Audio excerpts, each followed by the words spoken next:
Hi Upper Elementary. Today we are going to talk about op art. Op art is optical illusion art. Op art is where lines or patterns create the illusion of movement or like something is coming out at you in space. So we're going to look at some artwork from a British artist named Bridget Riley. So when you see these artworks by Bridget Riley, definitely pay attention to how they look like they're moving or coming out of space at you.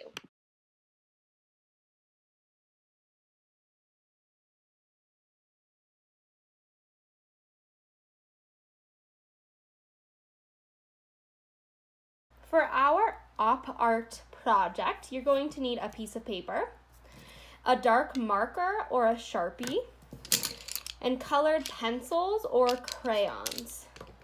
You could even use just a pen if you do not have a Sharpie.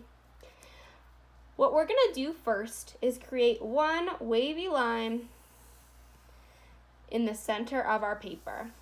So I have my paper portrait style, so it means the short ends are on the top and the bottom. And I just drew a random line through the center. Now, I'm going to draw wavy lines all the way up and down my paper. All right, so now that I have all of my wavy lines, we need to add some more curved lines because remember that art is lines or patterns that create the illusion of movement or something coming out in space.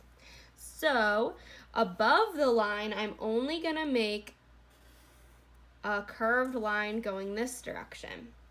Below my big wavy line in the center, I'm only going to create curves going in the opposite direction.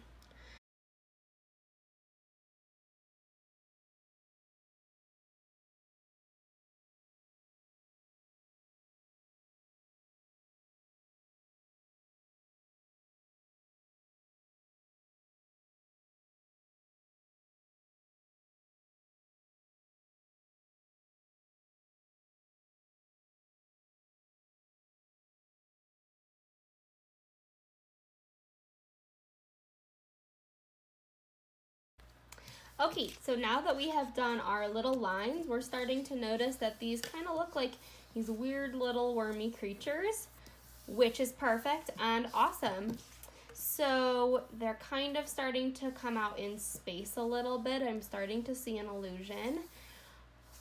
But to enhance that illusion, we're going to use colors. So choose a couple of colors, and you're going to start by making the outside edges of each little wormy darker, then to a medium tone, and then in the center it's going to be really, really light.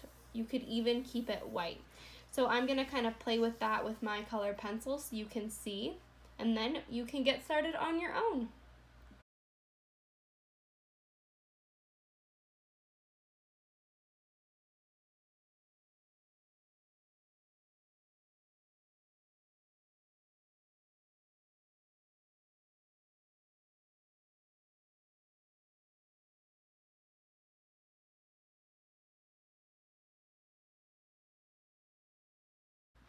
Alright, so here I've played with a couple different techniques. On this one, I used the same color blue all the way throughout, keeping the edges dark and the middles really light.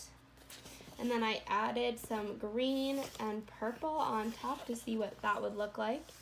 Over here, I alternated colors, which gives a really cool effect too. So you're welcome to try any of those. I still made the edges dark, super light in the middle, and dark again on the outside, even kind of leaving a little bit white in some of these spots. So you would try any form of those techniques with all of these to create your completed wormy optical illusion. Have fun.